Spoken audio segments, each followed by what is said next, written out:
हम भोजपुरी गायक आशीष सागर आप सबके हाथ जोड़ के प्रणाम करतनी। और आज बड़े खुशी की बात है कि हमारे बिहार से 2 कलाकार जो यूट्यूब सर्चिंग में जिनका रैंक 3rd और 4th रैंक है, टॉप 5 में आपको बताऊंगा जितने जो भी कलाकार हैं, जिसमें हमारे भोजपुरी से 2 कलाकार हैं।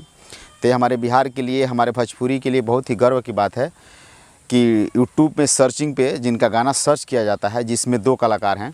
और फर्स्ट नंबर पे हैं हमारे हिंदी से अलका याग्निक जी, और सेकंड नंबर पे हैं उदित नारायण जी, और 3rd नंबर पे हैं शिल्पी राज जी, और 4th नंबर पे हैं खेसारी लाल यादव जी, और 5th नंबर पे हैं कुमार सानू जी। तो कहने का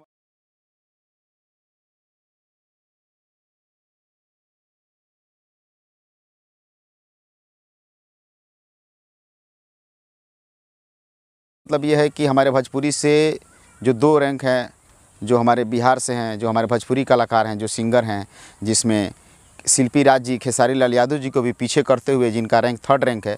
तो हमारे भोजपुरी के लिए बहुत ही खुशी की बात है, हमारे बिहार के लिए बहुत ही गर्व की बात है, हमारे देश के लिए, हमारे भारत के लिए। तो आप सभी तमाम श्रोतागण जो भोजपुरी सुनते हैं, उनके लिए उनको दिल से धन्यवाद। आप अपना प्यार ऐसे ही बनाए रहिए। जय भोजपुरी, जय भोजपुरिया समाज।